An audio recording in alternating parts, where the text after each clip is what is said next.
नमस्कार दोस्तों, आप सभी का विक्टेडा पे स्वागत है। आप सभी की किस्मत खुलने वाली है क्योंकि रेलवे में आरपीएफ, आप सभी को पता है, रेलवे प्रोटेक्शन फोर्स, उसकी वैकेंसी आने वाली है और वैकेंसी सच में आने वाली है। कोई फेक न्यूज नहीं है, रियल न्यूज है।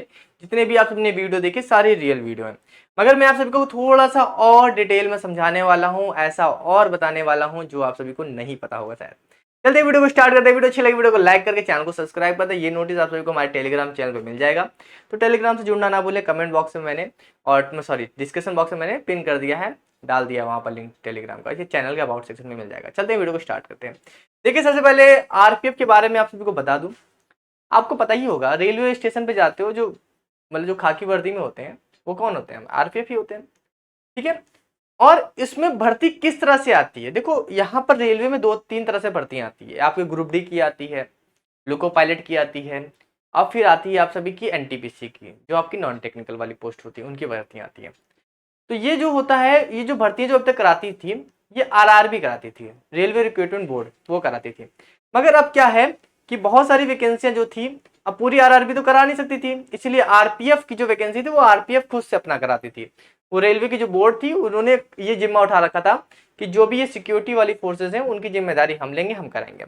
मगर अब क्या है कि इस तरह से कंपटीशन बढ़ रहा है और इस तरह से चीजों को हैंडल करना है, उसके लिए एक नई पहल की जा रही है। नई पहल क्या की जा रही है कि अब आरआरबी जो है, रेलवे रिक्रूटमेंट बोर्ड जो है, वो इसको हैंडल करेगा, मगर पूरा हैंडल नहीं करेगा। काम को बांटा गया है, यानी कुछ भाग आरआरबी करेगा, कुछ भाग आरपीएफ करेगा, आरपीएफ अपनी तरफ से करेगा। देखिए, यहाँ पर ये नोटिस है, government of India, ministry of railway, ये रखा हुआ है। इस नोटिस में ये लिखा क्या हुआ, मैं आप सभी को बता देता हूँ। इसमें यह लिखा हुआ है कि आप सभी की दो भर्तियां आने वाली हैं, एक एसआई, सब इंस्पेक्टर एग्जीक्यूटिव, और कांस्टेबल एग्जीक्यूटिव। हाइट वगैरह मिनिमम हाइट मांगती है, थोड़ा सा फिजिकल वगैरह थोड़ा सा हो जाता है कि रनिंग वगैरह थोड़ी अच्छी खासी मांग जाती है। मतलब हम लोग की जो डिफेंस की तैयारी करने वाले बच्चे, उनको कोई दिक्कत नहीं है। वही लॉन्ग जंप, हाई जंप, थोड़ी लॉन्ग जंप ज्यादा मांग लेता है, 14-14 फीट मांग लेता है, तो इससे कोई घबराने की जरूरत नहीं, हो जाएगा सब कुछ, ठीक है। और अगर आप सभी का होगा तो मैं आपको तैयारी भी करवा दूंगा आरपीएफ की, ठीक है। मेरे पास फिजिकल ग्राउंड है, मेरे पास सब कुछ है, मैं आप सभी को वहां तैयारी भी करा दूंगा, ठीक है, कोई दिक्कत नहीं है। अब इसके सिलेबस के बारे में भी डिस्कस कर लेंगे बाद में। तो यहाँ और क्या रहा है कि जो लास्ट वैकेंसी आई थी वो 17 और 18 की वैकेंसी थी। 17 में नोटिफिकेशन आया और 18 तक चली थी। तो 17-18 की वैकेंसी थी, वो लास्ट वैकेंसी थी मानी जा रही है। अब उसके बाद जो नई वैकेंसी वो आनी है, 23-24 में जो भर्ती आनी है वो आनी है। अब इसमें उन्होंने यहाँ बोल दिया है कि जो यहाँ पर बोला गया, जो आरपीएफ से वो खुद से वैकेंसी कराती थी, सब इंस्पेक्टर की और कांस्टेबल एग्जीक्यूटिव की।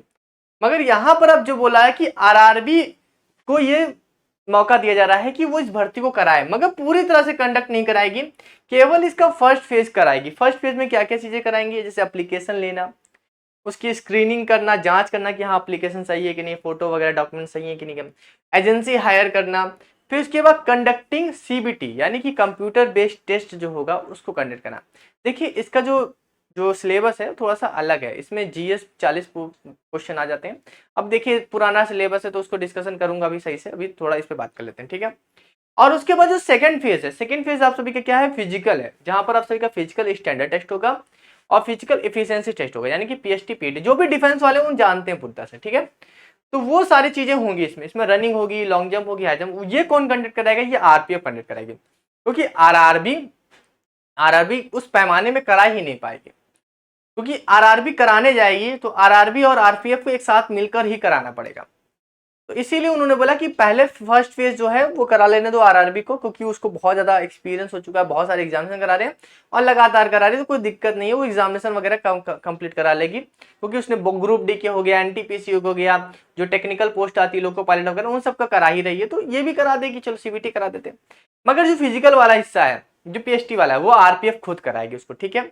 और इसके रिगार्डिंग में उन्होंने यहाँ पर कुछ बोर्ड्स बना दी हैं, जिसमें आप सभी के चेयरमैन रखे गए हैं, जो आपके श्री परमा शिव है, ये पीसीएस से है, ये भी इंजीनियर चेयरमैन रखा गया है इसका। श्री सुमिति संदालिया है और एके अशरफ है, ठीक है। ये इन पूरे ही 3 लोगों को बोर्ड मेंबर बनाया गया, जो आगे 16 अक्टूबर तक इसकी रिपोर्ट प्रस्तुत कर देंगे कि हाँ भाई आरआरबी करा पाएगा कि नहीं करा पाएगा। देखिए, ये अभी एक पहल है, तो आप ये मत सोच लेना कि अगले महीने वैकेंसी आ जाएगी, ऐसा नहीं है, ये अभी एक पहल है। और अभी ये मतलब कि मैं कहूंगा अभी तरह से कि तैयारी करेंगे, आगे की तैयारी करेंगे कि हाँ अब ऐसे करना है, इतने बोर्ड्स होंगे, तो हो सकता है कि आप सभी की अलग अलग बोर्ड से अलग अलग वैकेंसियां हैं, जैसे आरआरबी आपकी जैसे कि मान लीजिए इलाहाबाद है, और फिर रांची है, मुंबई है।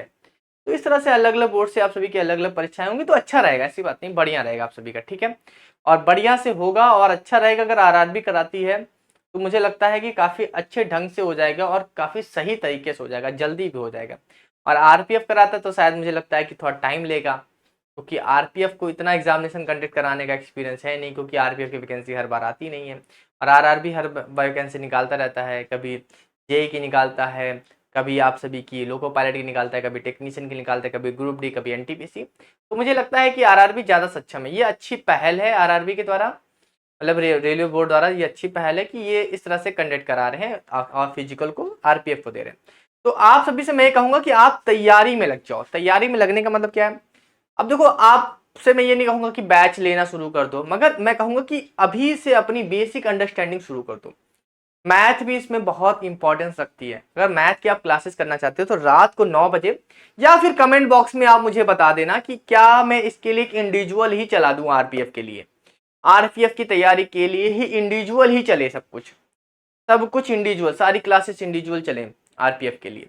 हम उसको छोड़ ही दें, जो अपने जो पैरा सीएपीएफ वाली फोर्सेस हैं, जिसमें हम एसएससी जीडी, या फिर हम बात कर लें आप सभी की आईटीबीपी, एसएसबी, सीआई, सब इसकी चर्चा करते हैं, वो क्लासेस करते हैं। उसकी जगह पे हम इसको रेलवे को अलग ही तरीके से देखें और रेलवे के सिलेबस के हिसाब से इसकी तैयारी करें।